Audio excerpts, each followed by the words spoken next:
चलो next topic जो शुरू कर लगे आप कुछ एक टर्म्स ने जे आप इन बुक के जो लभोगे तो इन्ना ध्यान रखियो तुहाडे चैप्टर जितों करंट इलैक्ट्रिसिटी शुरू होना ठीक है इस चैप्टर दे ऑलमोस्ट एंड ते जाके ये टॉपिक आना वा बेटा पर अपन लोड ये शुरू च ही पैनी आ इस करके पहलो टर्म स्टार्टिंग च लै रहे हैं ठीक है टॉपिक होएगा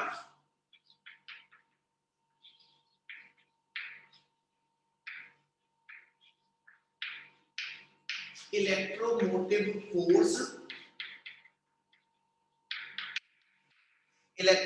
फोर्स एक वर्ड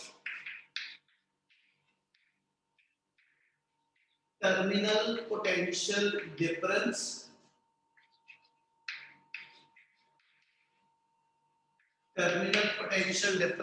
सेकंड वर्ड होएगा एंड internal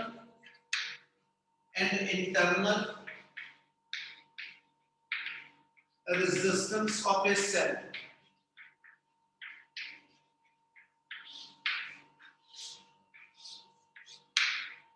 तीन टर्म है जी ਇਹਦੇ ਵਿੱਚੋਂ ਜਿਹੜੀ ईएमएफ वाली टर्म है ना ये ਤੁਹਾਡੇ ਸਟਾਰਟਿੰਗ ਚ ਵੀ ਦਿੱਤੀ ਆ ਤੇ ਅੱਗੇ ਚੈਪਟਰ ਦੇ ਐਂਡ ਚ ਜਾ ਕੇ ਤਿੰਨੇ ਟਰਮ ਇਕੱਠੀਆਂ ਵੀ ਦਿੱਤੀਆਂ ਹੋਈਆਂ ਠੀਕ ਹੈ ਤੇ ਨਾਲ ਹੀ ਇੱਕ ਡਿਫਰੈਂਸ ਦਿੱਤਾ ਹੋਇਆ ਵਾ difference between EMF electromotive force and terminal potential difference ये टॉपिक अपना नालों नाल ही बेटा कवर होता जाना कि ना दोनों च डिफरेंस की है स्टार्ट कर रहे हैं पहली टर्म के नाल ठीक है जी फर्स्ट वर्ड अपने लिए दे विच होएगा उसे नाम देने के कि इलेक्ट्रोमोटिव फोर्स इन शॉर्ट इनु हमेशा ਅਸੀਂ EMF ਨਾਲ डिफाइन करते हैं कहता जी EMF किनु कहते हैं तो बेटा पहले एक बार डेफिनेशन सुनियो ठीक है फिर अपन आगे एक्सप्लेन करने it is the maximum potential difference EMF किनु कहने पे कहना जी maximum potential difference across the two terminal of a cell when cell is in open circuit it is the maximum potential difference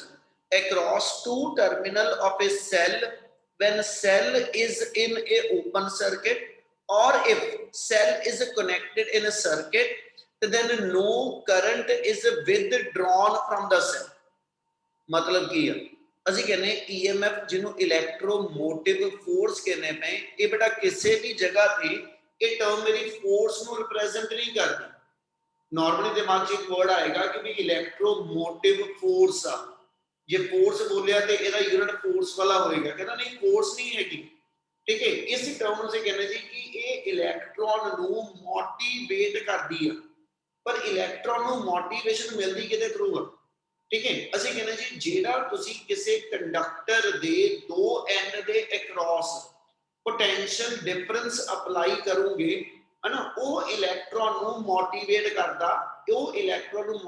ਕਰਦਾ ਫਲੋ ਵਾਸਤੇ ਤੇ ਇਸ ਮੂਵਮੈਂਟ ਦੇ ਫਿਰ ਐਸ ਸੱਚ ਜਿਹੜੀ ਈਐਮਐਫ ਹੋਏਗੀ ठीक है it is to be called as the maximum potential difference across the two terminal when कहना जी cell is in of no use खुद इनु इतना समझा सकदा मान लो तुसी बाजारों एक पेंसिल सेल परचेज करदे हो ठीक है जेड़ा पेंसिल सेल ਅਸੀਂ परचेज करके लेके आए है ना ये मेरे को 1.5 वोल्ट ਦਾ ਇਹਦੇ ਇੱਕ ਐਂਡ ਤੇ ਪੋਜ਼ਿਟਿਵ ਇੱਕ ਐਂਡ ਤੇ ਨੈਗੇਟਿਵ ਇਹ ਟਰਮ ਸਾਰੀਆਂ ਸਮਝਣ ਵਾਲੀਆਂ ਹੋਣਗੀਆਂ ਤੁਹਾਡੇ ਇਹ ਮਤਲਬ ਦੇ ਦੋ ਐਂਡ ਦੇ ਵਿੱਚ ਜਿਹੜਾ ਵਾ ਮੇਰੇ ਕੋਲ 1.5 ਵੋਲਟ ਦਾ ਪੋਟੈਂਸ਼ੀਅਲ ਡਿਫਰੈਂਸ ਆ ਯਾਨੀ ਇੱਕ ਐਂਡ ਮੇਰੇ ਕੋਲ ਜਿਹੜਾ ਦੂਸਰੇ ਐਂਡ ਦੇ ਕੰਪੈਰੀਟਿਵਲੀ ਠੀਕ ਹੈ 1.5 ਵੋਲਟ ਦਾ ਪੋਟੈਂਸ਼ੀਅਲ ਦਾ ਡਿਫਰੈਂਸ ਰੱਖਦਾ ਠੀਕ ਹੈ ਹੁਣ ਇਹ ਪੋਟੈਂਸ਼ੀਅਲ ਡਿਫਰੈਂਸ ਦੀ ਵੈਲਿਊ 1.5 ਵੋਲਟ ਉਦੋਂ ਤੱਕ ਆ ਜਦੋਂ ਤੱਕ ਇਸ ਸੈੱਲ ਨੂੰ ਮੈਂ ਯੂਜ਼ ਨਹੀਂ ਕਰ ਰਿਹਾ मतलब जदों तक मैं इस सैल नूं किसी सर्किट च लगा के इचों करंट विदड्रॉ करना नहीं शुरू किया उदों तक ये दो टर्मिनल का जिहड़ा पोटेंशियल डिफरेंस होएगा वो 1.5 volt once you withdraw the current from the cell मतलब तुसी इहनूं किसी सर्किट च लगा दिता ठीक है और सर्किट नूं स्विच ऑन करता मान लो मैं घड़ी च पाता ठीक है वॉल क्लॉक्स पाता उहदे विच दा सर्किट शुरू हो गया ਤੇ ਉਸ ਮੂਵਮੈਂਟ ਤੇ ਅਸੀਂ ਕੁਝ ਦਿਨਾਂ ਬਾਅਦ ਜੇ ਇਹਦੇ ਦੋ ਟਰਮੀਨਲ ਦੇ ਅਕ੍ਰੋਸ ਪੋਟੈਂਸ਼ੀਅਲ ਡਿਫਰੈਂਸ ਦੁਬਾਰਾ ਮੈਜ਼ਰ ਕਰਾਂਗੇ ਤੇ ਇਹਦਾ ਪੋਟੈਂਸ਼ੀਅਲ ਡਿਫਰੈਂਸ 1.5 ਵੋਲਟ ਨਾ ਰਹਿ ਕੇ 1.47 वोल्ट रह गया। ਤੇ ਉਸ ਮੂਵਮੈਂਟ ਤੇ ਫਿਰ ਜੇ ਮੈਂ ਇਹ ਡਿਫਾਈਨ ਕਰਾਂ ਕਿ ਵੀ ਜਦੋਂ ਸੈੱਲ ਚੋਂ ਕਰੰਟ ਵਿਦਡਰਾ ਕਰਦੇ ਪਏ ਹਨਾ, ਉਦੋਂ ਉਹਦੇ ਪੋਟੈਂਸ਼ੀਅਲ ਡਿਫਰੈਂਸ ਨੂੰ ਅਸੀਂ ਐਸ ਸੱਚ ਮੈਕਸਿਮਮ ਨਹੀਂ ਲੈਂਦੇ। ਹੈ ਨਾ, ਜੇ ਮੈਕਸਿਮਮ ਪੋਟੈਂਸ਼ੀਅਲ ਡਿਫਰੈਂਸ ਨਾਲੋਂ ਵੈਲਿਊ ਘਟ ਗਈ ਹੈ ਤੇ ਉਦੋਂ ਅਸੀਂ ਉਸ ਪੋਟੈਂਸ਼ੀਅਲ ਡਿਫਰੈਂਸ ਦਾ ਨਾਮ ਟਰਮੀਨਲ ਪੋਟੈਂਸ਼ੀਅਲ ਡਿਫਰੈਂਸ ਕਹਿੰਦੇ। यानी टर्मिनल पोटेंशियल डिफरेंस ते ईएमएफ दोनों पोटेंशियल डिफरेंस फर्क ये होएगा कि भी जे दो टर्मिनल दे विच पोटेंशियल डिफरेंस दी वैल्यू मैक्सिमम आ, ठीक है, जदों इस सैल दे विचों मैं अजे कोई करंट विथड्रॉ नहीं कीता, आपां की कीता सैल परचेज कीता, इस सैल दे दो टर्मिनल दा तारा ला के मैं वोल्ट मीटर लगाया ते वोल्ट मीटर ने उदों जिहड़ी वोल्टेज इस सैल दी मैनूं शो कीती वो इस सैल दी मैक्सिमम वोल्टेज है। उस तो बाद इन मैं किसी सर्किट च लगा दिता, ठीक है, कुछ देर मैं सर्किट यूज किया ते मैं इहदे उस मूवमेंट ते जदों ये करंट विदड्रॉ करदा पिया सी, मतलब इहदे चों करंट असीं बाहर सर्किट नूं भेजदे पए है ना, फिर दोबारा मैं इहदे जे दो टर्मिनल च वोल्टेज मेजर करा ते वो मैक्सिमम वोल्टेज नालों घट होएगी ते उदों उहदे दो टर्मिनल च जिहड़ी वोल्टेज अवेलेबल आ उहनूं असीं टर्मिनल पोटेंशियल डिफरेंस कहंदे। क्या पहले ये दो वर्ड समझ आए? हाँ जी sir. Yes sir. Yes sir. Yes sir. मैं इस चीज को इधर भी एक्सप्लेन करता पुत्र। मान लो मेरे को एक कोई सर्किट आ, ठीक है, आ एक रेजिस्टर आ, मान लो एक कोई एक बल्ब आ, बल्ब का फिलामेंट आ, ठीक है, इस बल्ब दे फिलामेंट में यानी बल्ब नु, ठीक है, एस सच में कीता एक सेल दे नाल ते एक 92 की दे नाल अटैच कर दिया, ठीक है जी। हजे मैं इस मूवमेंट ते इथे 92 की जेडी आ इनु प्रेस नहीं कीता ते जे मैं आ सैल जेड़ा वा मेरा इहदे दो टर्मिनल लेके ए ते बी, इहदे आ दो टर्मिनल लेके मैं इच वोल्ट मीटर लगावां, ठीक है, इच मैं वोल्ट मीटर लगावां ते जे मैं वोल्टेज मेजर करा ते इस वेले मेरा आ जेड़ा एस डिवाइस होएगा ये इस सैल दे आ दो टर्मिनल च जेडी वोल्टेज देगा मैनूं वो इहदी मैक्सिमम वैल्यू, क्योंकि हजे कोई करंट इस सैल चों विदड्रॉ होना शुरू नहीं होया, आपां इत्थे कनेक्टिंग आर्म च कोई करंट नहीं दिखांदे पे ते इस वेले फिर इस सैल दी जिहड़ी मैक्सिमम वोल्टेज आ, ठीक है, when no current is to be withdrawn from the cell, ठीक है, उस वोल्टेज का नाम ਅਸੀਂ पुट ईएमएफ रखदे। इन्नी गल समझ लगी? Yes sir. यस इसे चीज ਆਪਾਂ ਅੱਗੇ ਲੈ ਕੇ ਕੰਟੀਨਿਊ ਕਰ ਰਹੇ। ਹੁਣ ਤੁਸੀਂ ਕੀ ਕੀਤਾ ਕਿ ਜੀ ਇਹਨੂੰ ਕੀ ਨੂੰ ਪ੍ਰੈਸ ਕਰਤਾ, ਜਦੋਂ ਮੈਂ ਕੀ ਪ੍ਰੈਸ ਕਰ ਦਿੱਤੀ, ਠੀਕ ਹੈ, ਔਰ ਐਸ ਸੱਚ ਅਸੀਂ ਨਾਲ ਇਹ ਲੈ ਕੇ ਚੱਲਣ ਲੱਗੇ एक तो बैटरी दे पॉजिटिव तो लेके बैटरी दे नेगेटिव विच जिन्ना आ कनेक्टिंग मटीरियल है ना, आ सी ते डी जेडे दो टर्मिनल ने, मतलब ਅਸੀਂ ਕਹਿ ਕਿ ਵੀ ਇੱਥੇ ਇੱਕ ਰੈਜ਼ਿਸਟਰ ਆ ਹੈ ਨਾ, ਯਾਨੀ सी तो पिछली सारी आर्म ਜਿਹੜੀ डी तो अगली जिन्नी आर्म आ, इस आर्म ਦੇ ਵਿੱਚ ਜਦੋਂ ਕਰੰਟ ਫਲੋ ਕਰਦਾ ਨਾ ਅਸੀਂ ਮੰਨਦੇ ਕਿ ਇਹਦੀ ਰੈਜ਼ਿਸਟੈਂਸ 0 ਆ, मतलब करंट नु फ्लो करन लई इन्ने हिस्से दे विच कोई ओपोजिशन ऑफर नहीं हुंदी, करंट ईजिली उतो फ्लो करके जाता। पर जदों करंट सी तो डी वाल फ्लो करना, जदों करंट आ सी तो डी वाले पासे फ्लो करना, ਅਸੀਂ ਕਹਿੰਦੇ ਜੀ ਇਹ ਪੋਰਸ਼ਨ ਜਿਹੜਾ ਵਾ ਕਰੰਟ ਦੇ ਫਲੋ ਨੂੰ ਅਪੋਜ਼ ਕਰਦਾ, ਤੇ ਜੇ ਕਰੰਟ ਦੇ ਫਲੋ ਨੂੰ ਅਪੋਜ਼ ਕਰਦਾ ਬਟ ਵੀ ਸ਼ੋ ਕਿ ਵੀ ਕਰੰਟ ਜਿਹੜਾ ਹੋਏਗਾ, ਠੀਕ ਹੈ ਜੀ, ਕਰੰਟ I ਐਂਪੀਅਰ ਮੇਰਾ ਜਿਹੜਾ ਵਾ वो फ्लो करके C तो D तक निकल गया। एवं करंट निकल C तो D, करंट का मतलब है फ्लो ऑफ इलेक्ट्रॉन, ਅਸੀਂ ਕਹਿੰਦੇ ਇਹਦਾ ਮਤਲਬ ਹੈ ਬੈਟਰੀ ਦੇ 네ਗੇਟਿਵ ਟਰਮੀਨਲ ਦੇ ਹਿਸਾਬ ਨਾਲ D ਤੋਂ ਇਲੈਕਟ੍ਰੋਨ ਫਲੋ ਕਰਕੇ C ਤੱਕ ਚਲਾ ਗਿਆ। ਵਾਇਰ 'ਚ ਜਦੋਂ ਵੀ ਕਰੰਟ ਦਿਖਾਵਾਂਗੇ ਇਹਨੂੰ ਕਨਵੈਨਸ਼ਨਲ ਕਰੰਟ ਕਹਿੰਦੇ ਆ, ਤੇ ਕਨਵੈਨਸ਼ਨਲ ਕਰੰਟ ਦੀ ਡਾਇਰੈਕਸ਼ਨ ਹਮੇਸ਼ਾ ਫਲੋ ਆਫ ਇਲੈਕਟ੍ਰੋਨ ਤੋਂ ਆਪੋਜ਼ਿਟ ਹੁੰਦੀ ਹੈ ਬੇਟਾ, ठीक है। ਇਹਦਾ ਮਤਲਬ ਹੈ ਜੇ ਮੈਂ ਇਲੈਕਟ੍ਰੋਨ ਦੀ ਗੱਲ ਕਰਦਾ ਪਿਆ ਤਾਂ ਮੈਂ 네ਗੇਟਿਵ ਤੋਂ ਪੋਜ਼ਿਟਿਵ ਵੱਲ ਆਵਾਂਗਾ, ਜੇ ਮੈਂ ਕਰੰਟ ਦੀ ਗੱਲ ਕਰਨਾ ਪਿਆ ਤਾਂ ਮੈਂ ਕਰੰਟ C ਤੋਂ D ਵੱਲ ਜਾਣਾ ਦਿਖਾ ਰਿਹਾ। ਕਲੀਅਰ ਹੈ ਗੱਲ? Yes sir. Yes yes sir. ਹੁਣ ਜਦੋਂ ਇਲੈਕਟ੍ਰੋਨ D ਪੁਆਇੰਟ ਤੇ ਪਹੁੰਚਿਆ, ਮਤਲਬ ਬੈਟਰੀ ਦੇ 네ਗੇਟਿਵ ਟਰਮੀਨਲ ਤੋਂ ਅਸੀਂ ਮੰਨਿਆ ਇਲੈਕਟ੍ਰੋਨ ਤੁਰਿਆ, ਜਦੋਂ D ਤੋਂ ਚੱਲ ਕੇ ਉਹਨੇ C ਤੱਕ ਜਾਣਾ ਸੀ ਹਨਾ, ਅੱਗੇ ਰੈਜ਼ਿਸਟੈਂਸ ਆ ਗਈ, ਇਹ ਰੈਜ਼ਿਸਟ ਕਰਦੀ, ਇਹ ਅਪੋਜ਼ ਕਰਦੀ ਆ, ਇਹ ਰੋਕਦੀ ਪਈ ਆ ਉਸ ਇਲੈਕਟ੍ਰੋਨ ਦੇ ਫਲੋ ਨੂੰ। पर जे मेरा वो इलेक्ट्रॉन D तो चल के C ते पहुंच गया ते ਇਹਦਾ मतलब आ ਉਹਨੇ ਜਿੰਨੀ ਕੋ ਉਹਨੂੰ opposition offer ਹੋਈ ਸੀਗੀ ਉਹਨੇ ਉਸ opposition ਦੇ ਅਗੇਂਸਟ ਇਥੋਂ ਫਲੋ ਕਰਨ ਲਈ ਕੁਝ ਵਰਕ ਕੀਤਾ। ਜਿਹੜਾ ਐਸਐਚ ਇਲੈਕਟ੍ਰੋਨ ਨੇ ਇਥੋਂ ਦੀ ਫਲੋ ਕਰਨ ਲਈ ਵਰਕ ਕੀਤਾ, ਕਿਹਨੇ ਕਰਾਇਆ? ਬੈਟਰੀ ਨੇ ਕਰਾਇਆ, ਸੈੱਲ ਨੇ ਕਰਾਇਆ। ਸੈੱਲ ਨੇ ਇਥੋਂ ਜਦੋਂ ਇਲੈਕਟ੍ਰੋਨ ਅੱਗੇ ਤੁਰਨ ਲੱਗਿਆ ਤੇ ਸੈੱਲ ਜਸ ਸਮਝਾਉਣ ਲਈ ਵਰਡ ਲਵਾਂਗਾ, ਠੀਕ ਹੈ, ਉਹ ਇਲੈਕਟ੍ਰੋਨ ਨੇ ਐਸਐਚ ਨੂੰ ਕਿਹਾ ਬੈਟਰੀ ਦੇ ਨੈਗੇਟਿਵ ਨੂੰ ਕਿ ਉਹ ਨਿਕਲਣ ਨਹੀਂ ਦਿੰਦਾ ਪਿਆ, ਯਾਨੀ ਆ ਰੈਜ਼ਿਸਟਰ ਜਿਹੜੀ ਆ ਇਹ ਨਿਕਲਣ ਨਹੀਂ ਦਿੰਦੀ ਪਈ, ਠੀਕ ਹੈ। ਤੇ ਆ ਨੈਗੇਟਿਵ ਨੇ ਆ ਕੇ, ਇਸ ਨੈਗੇਟਿਵ ਨੇ ਆ ਕੇ ਪਿੱਛੋਂ ਦੀ ਐਸਐਚ ਉਸ ਇਲੈਕਟ੍ਰੋਨ ਦਾ ਕੰਮ ਆ ਤੇ ਉਹਨੇ ਪੋਜ਼ਿਟਿਵ ਨੇ ਇਧਰੋਂ ਖੜ ਕੇ ਉਹਨੂੰ ਖਿੱਚਿਆ। ਇਹਨਾਂ ਦੋਨਾਂ ਕੇਸਿਸ ਦੇ ਅੰਦਰ ਇੱਕ ਤਰ੍ਹਾਂ ਇਲੈਕਟ੍ਰੋਨ ਨੇ ਡੀ ਤੋਂ ਸੀ ਤੱਕ ਜਾਣ ਲਈ ਕੁਝ ਵਰਕ ਕੀਤਾ। ਜਿਹੜਾ ਵਰਕ ਇਲੈਕਟ੍ਰੋਨ ਡੀ ਤੋਂ ਚੱਲ ਕੇ ਸੀ ਤੱਕ ਜਾਣ ਲਈ ਕਰਦਾ ਪਿਆ ਨਾ, ਉਸ ਵਰਕ ਦਾ ਨਾਮ ਅਸੀਂ ਪੋਟੈਂਸ਼ੀਅਲ ਡਿਫਰੈਂਸ ਕਹਿੰਦੇ ਹਾਂ। ਮੈਕਸਿਮਮ ਨਹੀਂ ਵਰਡ ਯੂਜ਼ ਕੀਤਾ। ਜਿਹੜਾ ਵਰਕ ਇਲੈਕਟ੍ਰੋਨ ਨੇ ਡੀ ਤੋਂ ਸੀ ਤੱਕ ਜਾਣ ਵਾਸਤੇ ਕਰਨਾ, ਉਸ ਵਰਕ ਦਾ ਨਾਮ ਅਸੀਂ ਪੋਟੈਂਸ਼ੀਅਲ ਡਿਫਰੈਂਸ ਕਹਿੰਦੇ। ਉਹ ਕਹਿੰਦਾ ਵੀ ਪੋਟੈਂਸ਼ੀਅਲ ਡਿਫਰੈਂਸ ਕਿੰਨਾ ਹੋਇਆ, ਡਿਪੈਂਡ ਕਰੇਗਾ ਇਹਦੀ ਰੈਜ਼ਿਸਟੈਂਸ ਕਿੰਨੀ ਆ ਤੇ ਕਿੰਨੇ ਇਲੈਕਟ੍ਰੋਨ ਫਲੋ ਕੀਤੇ, ਮੀਨ ਕਿੰਨਾ ਕਰੰਟ ਆ, ਯਾਨੀ V = IR ਦੇ ਅਕੋਰਡਿੰਗਲੀ, ਠੀਕ ਹੈ ਜੀ, V = IR ਦੇ ਅਕੋਰਡਿੰਗਲੀ, ਠੀਕ ਹੈ ਜੀ, ਇਲੈਕਟ੍ਰੋਨ ਨੂੰ D ਤੋਂ C ਤੱਕ ਚੱਲਣ ਲਈ ਵਰਕ ਕਰਨਾ ਪਿਆ। ਇੰਨੀ ਗੱਲ ਸਮਝ ਲੱਗੀ? Yes, sir. Yes, sir. ਜਿਹੜਾ ਸੈੱਲ ਦੀ ਮੈਕਸਿਮਮ ਵੋਲਟੇਜ ਆ ਜਿਹਨੂੰ EMF ਕਹਿੰਦੇ ਪਏ, ਉਹਦਾ ਸਿੰਬਲ ਆਪਾਂ E ਰੱਖਦੇ ਹਾਂ। ਹੁਣ ਜਿਹੜਾ ਆ C ਤੇ D ਦੇ ਦੋ ਟਰਮੀਨਲ ਆਏ, ਜੇ ਪੁੱਤ ਮੈਂ ਇਹਨਾਂ ਦੋ ਟਰਮੀਨਲ ਦੇ ਵਿੱਚ ਇੱਕ ਇੱਥੇ ਵੋਲਟ ਮੀਟਰ ਲਾ ਦਵਾਂ, C ਤੋਂ D ਦੇ ਵਿੱਚ ਮੈਂ ਵੋਲਟ ਮੀਟਰ ਲਾ ਦਵਾਂ, ਹਨਾ, ਔਰ ਮੈਂ ਮੇਜ਼ਰ ਕਰਾਂ ਕਿ ਵੀ ਇਥੋਂ ਇਲੈਕਟ੍ਰੋਨ ਨੇ ਕਿੰਨਾ ਵਰਕ ਕੀਤਾ, ਮੀਨ ਕਿੰਨਾ ਪੋਟੈਂਸ਼ੀਅਲ ਡਿਫਰੈਂਸ ਆਇਆ, ਤੇ ਇੱਥੇ ਅਸੀਂ ਮੰਨਿਆ ਕਿ ਜਿਹੜਾ ਪੋਟੈਂਸ਼ੀਅਲ ਡਿਫਰੈਂਸ ਆਇਆ ਉਹ V ਵੋਲਟ ਆ, ਜਿਹਦੀ ਵੈਲਿਊ IR ਦੇ ਬਰਾਬਰ ਹੈ।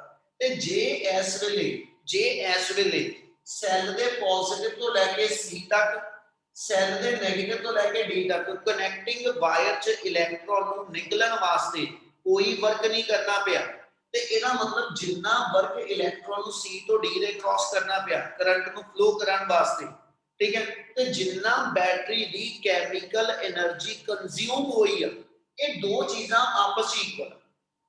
ਮੈਂ ਲਾਈਨ ਫਿਰ ਰਿਪੀਟ ਕਰ ਰਿਹਾ ਤੁਹਾਡੇ ਸਮਝਣ ਵਾਲੀ ਲਾਈਨ ਆ ਕਿ ਅਸੀਂ ਇਹ ਵਰਡ ਇਦਾਂ ਬੋਲਦੇ ਪਏ ਕਿ ਜਦੋਂ ਐਸਐਚ ਇਸ ਰੈਜ਼ਿਸਟਰ ਦੇ ਅਕ੍ਰੋਸ ਅਸੀਂ ਇਹ ਮੰਨੀਏ ਕਿ ਕੁਝ ਵਰਕ ਹੋਇਆ ਜਿਹਦੀ ਵੈਲਿਊ ਮੇਰੇ ਕੋਲ V ਆਈ, ਤੇ ਵਰਕ ਦਾ ਦੂਜਾ ਨਾਮ ਜਿਹੜਾ ਵਾ ਉਹ એનર્ਜੀ।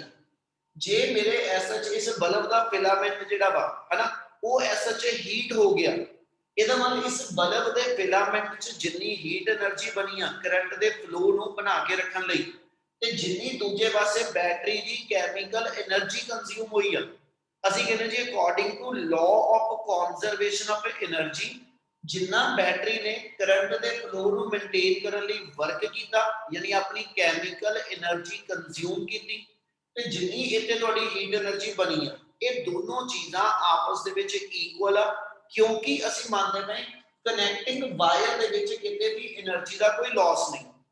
ਕੀ ਆ ਗੱਲ ਸਮਝ ਲੱਗੀ? Yes, sir. Yes, Yes, sir.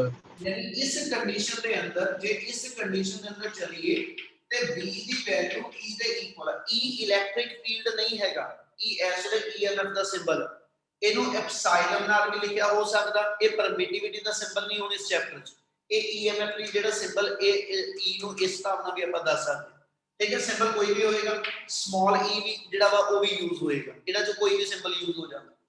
ਹੁਣ ਆ V ਤੇ E ਆਪਸ 'ਚ ਇਕੁਅਲ ਆ, ਪਰ ਉਦੋਂ ਜੇ ਕਨੈਕਟਿੰਗ ਵਾਇਰ 'ਚ ਜਾਂ ਹੋਰ ਕਿਸੇ ਥਾਂ ਤੇ ਕੋਈ એનર્ਜੀ ਲਾਸ ਨਹੀਂ, ਯਾਨੀ ਇਸ ਵੇਲੇ terminal potential difference across the two terminal of the given resistor ਔਰ ਕੰਡਕਟਰ, ਠੀਕ ਹੈ ਜੀ, ਉਹਦੀ ਵੈਲਿਊ ਜਿਹੜੀ ਮੇਰੇ ਕੋਲ ਆ ਉਹ ਇਸ ਸੈੱਲ ਦੇ ਮੈਕਸਿਮਮ ਪੋਟੈਂਸ਼ੀਅਲ ਡਿਫਰੈਂਸ ਦੇ ਕਹਿੰਦਾ ਜੀ ਇਕੁਅਲ।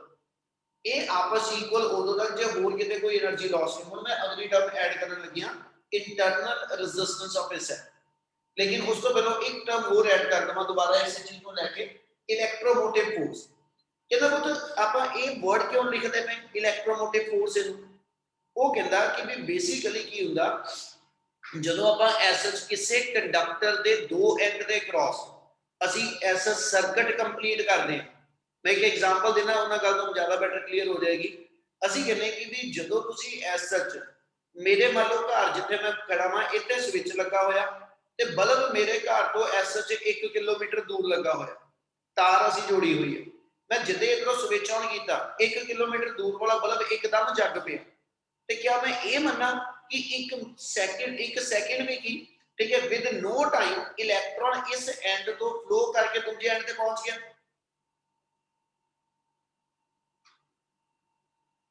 क्या इतना होएगा? सर बहुत घट डिफरेंस होगा सर मिनिमल ही होगा। फिर वो एकदम बल्ब क्यों ग्लो करता पिया? बल्ब डिस्टेंस बहुत घट है दोनों में। लगा होया ता स्विच इत्थे लग्या होया, मैं ऑन कीता वो बल्ब जग गया। ਅਸੀਂ ਕਹਿੰਦੇ ਜੀ ਇਹਦਾ ਮਤਲਬ ਹੋ ਗਿਆ ਇਲੈਕਟ੍ਰੋਨ ਦਾ ਫਲੋ ਜਿਹੜਾ ਵਾ ਹਨਾ ਉਹਦਾ ਸਰਕਟ ਕੰਪਲੀਟ ਹੋ ਗਿਆ। ਤੇ ਕਿਆ ਆਪਾਂ ਜੇ ਹੁਣ ਇਹਨੂੰ ਲੈ ਕੇ ਚੱਲੀਏ, ਕਿਆ ਇਲੈਕਟ੍ਰੋਨ ਇੰਨੀ ਸਪੀਡ ਤੇ ਭੱਜਿਆ ਕਿ ਵੀ ਅਸੀਂ ਕਹਿੰਦੇ ਜੀ ਉਹਨੇ ਜਾ ਕੇ ਬਲਬ ਨੂੰ ਔਨ ਕੀਤਾ? ਕੀ ਹੋਇਆ ਹੋਊਗਾ ਇਸ ਵੇਲੇ? ਸਰ ਵਾਇਰ ਤੇ ਫ੍ਰੀ ਇਲੈਕਟ੍ਰੋਨਸ ਤੇ ਚੱਲਣਾ ਪੈਂਦਾ ਸਰ ਸਰ ਉੱਥੇ ਜ਼ਿਆਦਾ ਫ੍ਰੀ ਇਲੈਕਟ੍ਰੋਨਸ ਪ੍ਰੈਜ਼ੈਂਟ ਹੋ ਗਏ, ਇਸ ਕਰਕੇ ਉਹ ਮਤਲਬ ਛੇਤੀ ਚਾਰਜ ਮੂਵ ਕਰ ਗਿਆ ਕਿ ਇਹਦਾ ਮਤਲਬ ਛੇਤੀ ਇਲੈਕਟ੍ਰੋਨ ਹੀ ਮੂਵ ਕੀਤਾ। Yes sir. किसी और के दिमाग से कुछ होवे बोलो। सर पहले जब हम स्विच ऑन नहीं करते तो जो रेजिस्टर होता है उसके कारण वो आगे नहीं जा पाता, और शायद जब जैसे स्विच ऑन करेंगे तो पीछे से फोर्स लगेगी, आगे जाएगा वो। क्या वही इलेक्ट्रॉन जाऊगा? ਹੁਣ ਸੁਣੋ ਗੱਲ ਧਿਆਨ ਨਾਲ, ਮੈਂ ਇੱਕ ਕੁਐਸਚਨ ਵਿੱਚ ਐਡ ਕਰਨ ਲੱਗਿਆ ਜਿੰਨਾ ਤੁਹਾਨੂੰ ਇਹ ਡਾਊਟ ਆਪਾਂ ਕਲੈਰੀਫਾਈ ਕਰੀਏ। ਪਹਿਲਾਂ ਕੁਐਸਚਨ ਹੈਗਾ, ਕਹਿੰਦਾ ਜੀ electron will move with a speed just to be of 1 millimetre per second. Electron ਦੇ ਮੂਵ ਕਰਨ ਦੀ ਸਪੀਡ ਕੰਡਕਟਰ ਦੇ ਅੰਦਰ ਸਿਰਫ 1 ਮਿਲੀਮੀਟਰ ਪਰ ਸੈਕਿੰਡ ਆ। ਤੇ ਜੇ 10 ਕਿਲੋਮੀਟਰ ਦੂਰ ਦਾ ਬਲਬ ਹੁਣੀ ਜਗ ਗਿਆ ਤੇ ਇਲੈਕਟ੍ਰੋਨ ਤਾਂ 1 ਸੈਕਿੰਡ 'ਚ 1 ਮਿਲੀਮੀਟਰ ਤੁਰਦਾ ਪਿਆ, ਤੇ 10 ਕਿਲੋਮੀਟਰ ਦੂਰ ਵਾਲਾ ਬਲਬ ਕਿਉਂ ਜਗਿਆ?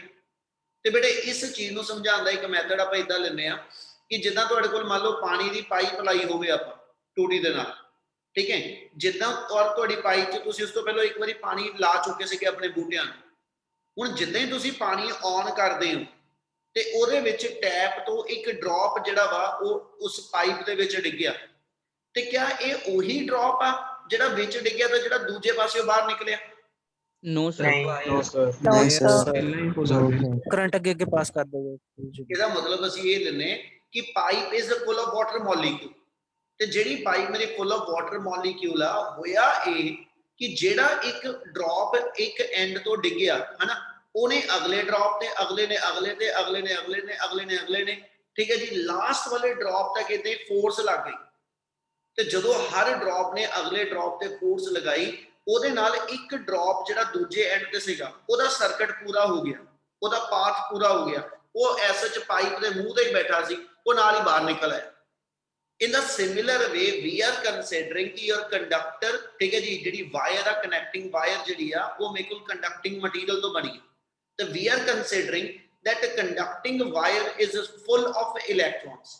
When you just switch on the electron, ठीक है, then what happen? कहना जी at that moment electric field will be set up across the two end of conductor. Electric field will be set up across the two end of conductor at the speed of light, but no electron will move at the speed of light. मतलब ਇਹਦਾ ਇਹ ਹੋਇਆ ਕਿ ਜੇ ਆ ਮੇਰਾ conductor given ਆ, ਜੇ ਆ ਮੇਰਾ 10 ਕਿਲੋਮੀਟਰ ਲੰਬਾ ਲੌਂਗ ਕੰਡਕਟਰ ਗਿਵਨ ਆ, ਇਹਨੂੰ ਤੁਸੀਂ ਜਦੋਂ ਐਸਾ ਜੀ ਇੱਕ ਬੈਟਰੀ ਨਾਲ ਜੋੜਦੇ ਪਏ ਹੋ ਨਾ, ਤੇ ਬੈਟਰੀ ਬੇਸਿਕਲੀ ਕੀ ਕਰਦੀ ਪਈ ਆ, ਕੰਡਕਟਰ ਦੇ ਦੋ ਐਂਡ ਜਿਹੜੇ ਨੇ, ਕੰਡਕਟਰ ਦੇ ਦੋ ਐਂਡ ਦੇ ਵਿੱਚ ਪੋਟੈਂਸ਼ੀਅਲ ਡਿਫਰੈਂਸ ਡਿਵੈਲਪ ਕਰ ਰਹੇ। ਇਹਦਾ ਮਤਲਬ ਕੰਡਕਟਰ ਦੇ ਦੋ ਐਂਡ ਦੇ ਵਿੱਚ 20 ਵੋਲਟ ਦਾ ਪੋਟੈਂਸ਼ੀਅਲ ਡਿਫਰੈਂਸ ਆ ਗਿਆ। ਮਤਲਬ 10 ਵੋਲਟ ਦੀ ਬੈਟਰੀ ਹੈ। ਇਹਦਾ ਮਤਲਬ ਕੰਡਕਟਰ, ਅਸੀਂ ਕਨੈਕਟਿੰਗ ਵਾਇਰ 'ਚ ਬਾਰ-ਬਾਰ ਕਹਿ ਰਹੇ ਹਾਂ, ਕਨੈਕਟਿੰਗ ਵਾਇਰ ਹਮੇਸ਼ਾ ਅਸੀਂ ਜ਼ੀਰੋ ਰੈਜ਼ਿਸਟੈਂਸ ਵਾਲੀ ਕਹਿੰਦੇ, ਪ੍ਰੈਕਟੀਕਲੀ ਇਹਦਾ ਹੁੰਦਾ ਨਹੀਂ, ਠੀਕ ਹੈ, ਬਟ ਵੀ ਆਰ ਅਸਿਊਮਿੰਗ ਕਿ ਕਨੈਕਟਿੰਗ ਵਾਇਰ ਦੀ ਕੋਈ ਰੈਜ਼ਿਸਟੈਂਸ ਨਹੀਂ ਹੈਗੀ, ਠੀਕ ਹੈ, ਜੋ ਰੈਜ਼ਿਸਟੈਂਸ ਆ ਉਹ ਇਸ ਕੰਡਕਟਰ ਦੀ ਹੈ, ਯਾਨੀ ਇਸ ਮਟੀਰੀਅਲ ਦੀ ਰੈਜ਼ਿਸਟੈਂਸ ਆ, ਇਹਦੇ ਅਕੋਰਡਿੰਗਲੀ ਇਸ ਕੰਡਕਟਰ ਦੇ ਦੋ ਐਂਡ ਦੇ ਵਿੱਚ 20 ਵੋਲਟ ਦਾ ਪੋਟੈਂਸ਼ੀਅਲ ਡਿਫਰੈਂਸ ਬਣਿਆ, ਤੇ L ਇਹਦੀ ਲੈਂਥ ਵਾ, L ਇਹਦੀ ਲੈਂਥ ਵਾ, ਜਿਹਦੇ ਕਰਕੇ E equal to V by L ਦੇ ਬਰਾਬਰ, E equal to V by L ਦੇ ਬਰਾਬਰ ਕੰਡਕਟਰ ਦੇ ਦੋ ਐਂਡ ਦੇ ਵਿੱਚ ਇਲੈਕਟ੍ਰਿਕ ਫੀਲਡ ਡਿਵੈਲਪ ਹੋ ਗਿਆ। ठीक है ते इहदे अंदर जिहड़ा इलेक्ट्रॉन प्रेजेंट आ ठीक है आपां फार्मूला पढ़िया F equal to QE F equal to QE charge of electron नूं आपां माइनस E लिख दिंदे ठीक है डायरेक्शन की गल करनी इसलिए माइनस E लिखा चार्ज ऑफ इलेक्ट्रॉन ਇਹਦਾ मतलब इस इलेक्ट्रॉन ते इस इलेक्ट्रिक फील्ड दे करके फोर्स लगनी है ਤੇ ਜਦੋਂ फोर्स लगनी नेगेटिव ने इस इलेक्ट्रॉन ਨੂੰ रिपेल ਤੇ पॉजिटिव ने इस इलेक्ट्रॉन ਨੂੰ अट्रैक्ट करना ਇਹਦਾ मतलब ਇਹ ਹੋਇਆ ਕਿ ਵੀ ਇਸ इलेक्ट्रॉन ਤੇ फोर्स ਲੱਗਣ ਨਾਲ ਇਹ ਚ ਐਕਸਲਰੇਸ਼ਨ ਆਈ ठीक है बट कंटीन्यूअसली ਇਹਦੇ ਚ ਨੰਬਰ ਆਫ ਕੋਲਿਜਨਸ ਹੋਣੀਆਂ ਉਹਦੀ ਗੱਲ ਹਜੇ ਅੱਗੇ ਜੋੜਾਂਗਾ ਐਸ ਨੇ ਸਿਰਫ ਇਹਨਾਂ ਵਰਡ ਲੈ ਰਿਹਾ ਕਿ ਆ ਕੰਡਕਟਰ ਜਿਹੜਾ ਫੁੱਲ ਆਫ ਇਲੈਕਟ੍ਰॉन्स ਹੈਗਾ ਆ ਮੇਰਾ ਕੰਡਕਟਰ ਜਿਹੜਾ ਫੁੱਲ ਆਫ ਇਲੈਕਟ੍ਰॉन्स ਹੈਗਾ ਜਿੱਦਾਂ ਹੀ ਤੁਹਾਡਾ ਸਰਕਟ ਕੰਪਲੀਟ ਹੋਇਆ ਤੁਸੀਂ ਸਵਿਚ ਔਨ ਕੀਤਾ ਡਿਵਾਈਸ ਨੂੰ ਕੰਡਕਟਰ ਦੇ ਦੋ ਐਂਡ ਦੇ ਵਿੱਚ ਇਲੈਕਟ੍ਰਿਕ ਫੀਲਡ ਦੇ ਬਿਲਟ ਹੋਣ ਦੀ ਜਿਹੜੀ ਸਪੀਡ ਹੈ ਨਾ ਉਹ ਸਪੀਡ ਆਫ ਇਲੈਕਟ੍ਰੋਮੈਗਨੈਟਿਕ ਵੇਵ ਦੇ ਬਰਾਬਰ ਹੁੰਦੀ ਹੈ ਇਹ ਸਪੀਡ ਆਫ ਇਲੈਕਟ੍ਰੋਮੈਗਨੈਟਿਕ ਵੇਵ ਜਿਹਨੂੰ ਆਪਾਂ ਲਾਈਟ ਦੀ ਸਪੀਡ ਕਹਿੰਦੇ ਹਾਂ ਇਹਦਾ ਮਤਲਬ ਆ ਕੰਡਕਟਰ ਦੇ ਦੋ ਐਂਡ ਦੇ ਵਿੱਚ ਇਲੈਕਟ੍ਰੋਨ ਨਹੀਂ ਮੇਰੇ ਕੋਲ ਜਿਹੜਾ ਇੰਨੀ ਹਾਈ ਸਪੀਡ ਤੇ ਮੂਵ ਕੀਤਾ ਪਰ ਕੰਡਕਟਰ ਦੇ ਦੋ ਐਂਡ ਦੇ ਵਿੱਚ ਇਲੈਕਟ੍ਰਿਕ ਫੀਲਡ ਸੈੱਟ ਜਿਹੜਾ ਹੋਇਆ ਜਿਹੜਾ ਹਰ ਇਲੈਕਟ੍ਰੋਨ ਤੇ ਫੋਰਸ ਲਗਾਏਗਾ ਠੀਕ ਹੈ ਨਾ ਉਹ ਫੋਰਸ ਲਗਾਉਣ ਦੀ ਜਿਹੜੀ ਉਹਦੀ ਟੈਂਡੈਂਸੀ ਹੈ ਨਾ ਉਹ ਸਪੀਡ ਆਫ ਲਾਈਟ ਦੇ ਉੱਤੇ ਕੰਮ ਕਰਦੀ ਹੈ ਜਿਹਦੇ ਨਾਲ ਇਹਦੇ ਦੋ ਐਂਡ ਦੇ ਵਿੱਚ ਇਲੈਕਟ੍ਰੋਨ ਦਾ ਸਰਕਟ ਜਿਹੜਾ ਉਹ ਕੰਪਲੀਟ ਹੋਇਆ ਤੇ ਹਰ ਇਲੈਕਟ੍ਰੋਨ ਤੇ ਫੋਰਸ ਜਿਹੜੀ ਹੈ ਉਹ ਸਪੀਡ ਆਫ ਲਾਈਟ ਦੇ ਹਿਸਾਬ ਨਾਲ ਲੱਗੀ ਯਾਨੀ ਇੰਨੀ ਹਾਈ ਸਪੀਡ ਤੇ ਫੋਰਸ ਲੱਗੀ ਤੇ ਅਸੀਂ ਕਹਿੰਦੇ ਜੀ ਇਲੈਕਟ੍ਰੋਨ ਕਿਸੇ ਇੱਕ ਦਾ ਸਰਕਟ ਪੂਰਾ ਹੋ ਗਿਆ ਇਧਰੋਂ ਜਿੱਦਾਂ ਹੀ ਇੱਕ ਇਲੈਕਟ੍ਰੋਨ ਅੰਦਰ ਐਂਟਰ ਕੀਤਾ ਠੀਕ ਹੈ ਜੀ ਉਹਨੇ ਹਰ ਇਲੈਕਟ੍ਰੋਨ ਨੇ ਫੋਰਸ ਲਗਾਈ ਤੇ ਇਧਰੋਂ ਇੱਕ ਇਲੈਕਟ੍ਰੋਨ ਜਿਹੜਾ ਉਹ ਬਾਹਰ ਆ ਗਿਆ ਕੀ ਇਹਦੀ ਗੱਲ ਸਮਝ ਲੱਗੀ Yes, sir. Yes, sir.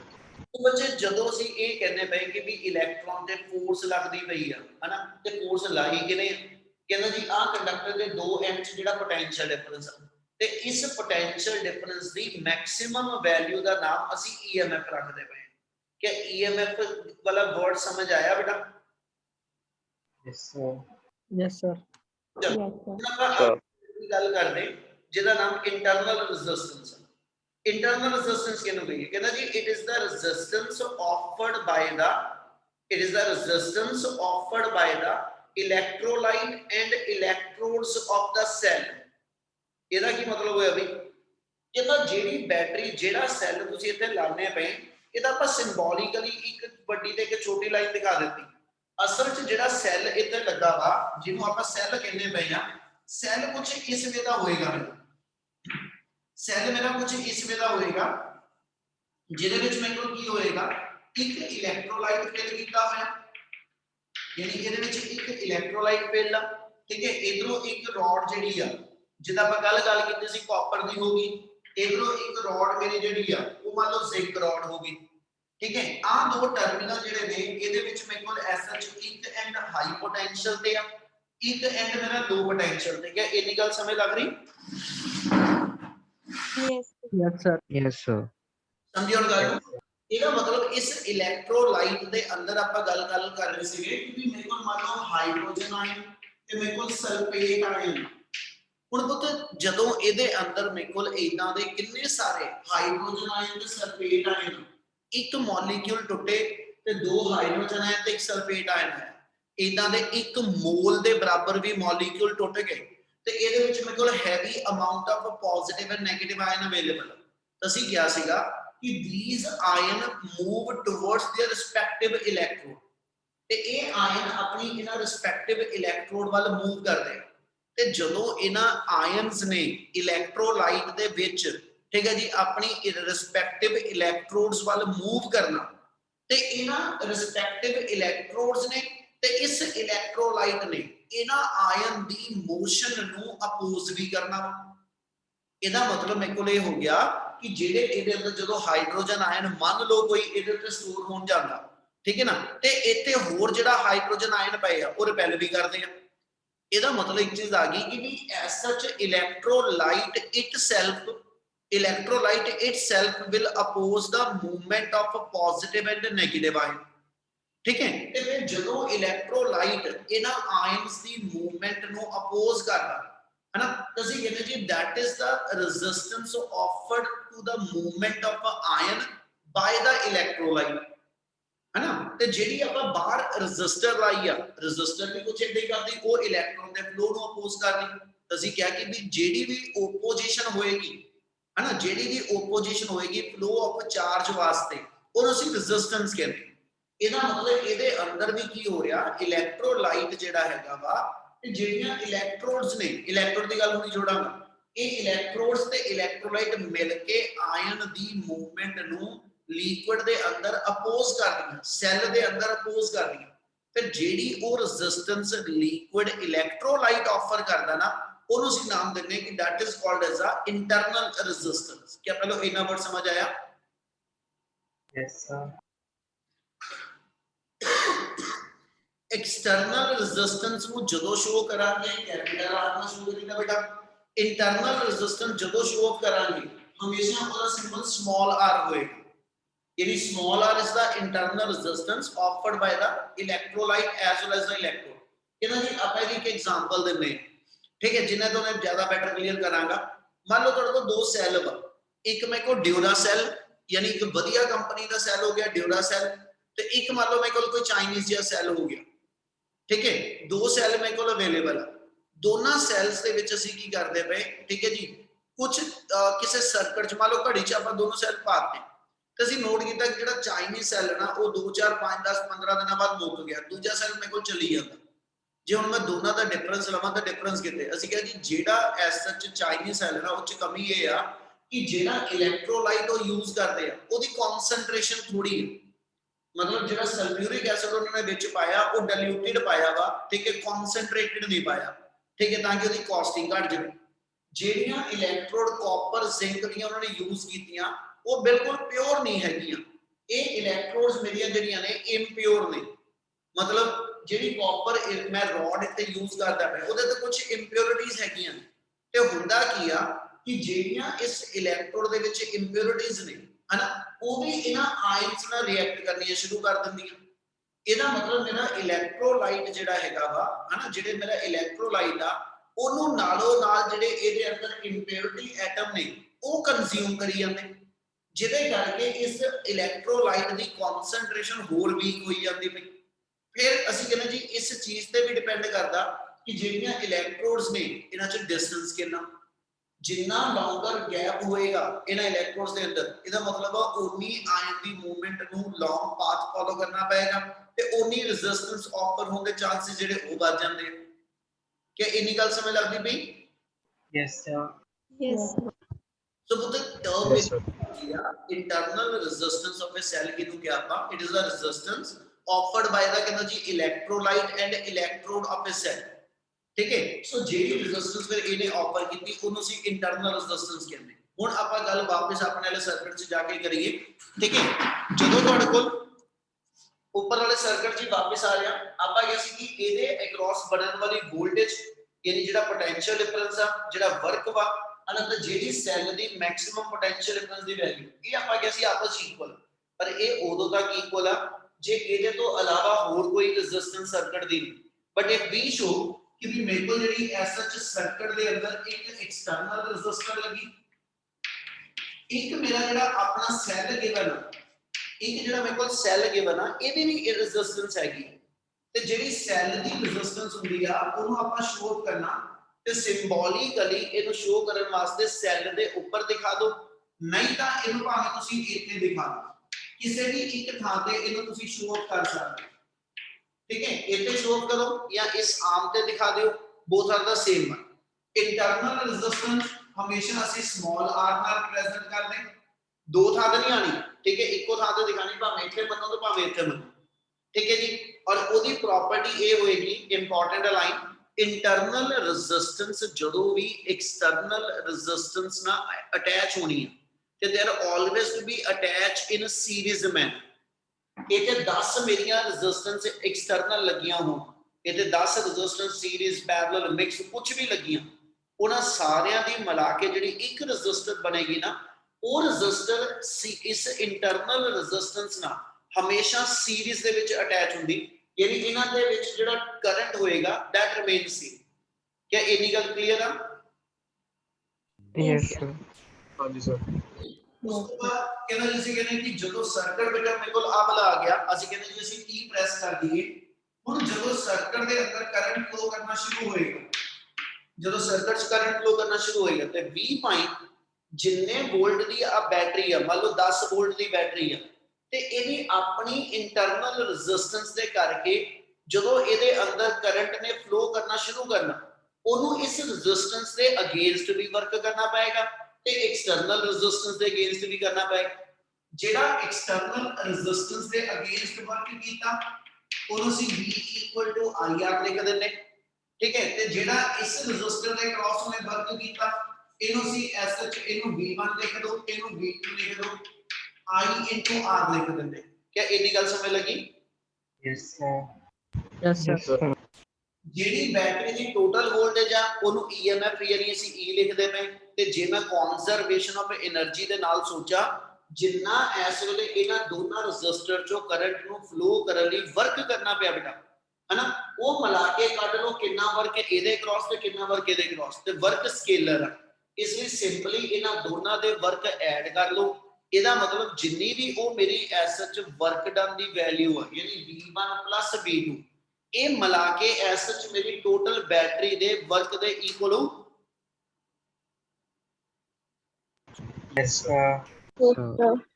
ਇਹਦਾ ਮਤਲਬ ਜੇ ਆਪਾਂ ਲਿਖਣਾ ਹੋਵੇ ਤੇ ਆਪਾਂ ਨੂੰ ਇਦਾਂ ਲਿਖ ਸਕਦੇ, ਯਾਨੀ ਬੈਟਰੀ ਨੇ ਸੈੱਲ ਨੇ ਜਿੰਨਾ ਟੋਟਲ ਵਰਕ ਕੀਤਾ ਤੇ ਜਿੰਨੀ ਇਹਨਾਂ ਦੋਨਾਂ ਦੇ ਅੰਦਰ એનર્ਜੀ ਆਈ ਆ, ਮੰਨ ਲਓ ਇਹਨਾਂ ਦੋਨਾਂ 'ਚ ਹੀਟ એનર્ਜੀ ਬਣੀ ਤੇ ਇਹਦੀ ਕੈਮੀਕਲ એનર્ਜੀ, ਇਹ ਮਤਲਬ ਇਹਦੀ ਟੋਟਲ ਕੰਜ਼ਿਊਮਡ ਕੈਮੀਕਲ એનર્ਜੀ ਤੇ ਇਹਨਾਂ ਦੋਨਾਂ 'ਚ ਟੋਟਲ ਪ੍ਰੋਡਿਊਸਡ ਹੀਟ એનર્ਜੀ, ਇਹਦੀ ਸਮ ਟੋਟਲ ਆਪਸ ਇਕੁਅਲ, ਯਾਨੀ E = IR + I * R, ਠੀਕ ਹੈ। ਤੇ ਜਿਹੜਾ ਪੋਟੈਂਸ਼ੀਅਲ ਡਿਫਰੈਂਸ ਮੇਰੇ ਕੋਲ ਐਕਸਟਰਨਲ ਰੈਜ਼ਿਸਟਰ 'ਚ ਡਿਵੈਲਪ ਹੁੰਦਾ, ਇਹਨੂੰ ਆਪਾਂ simple terminal potential difference V ਲਿਖ ਸਕਦੇ ਹਾਂ।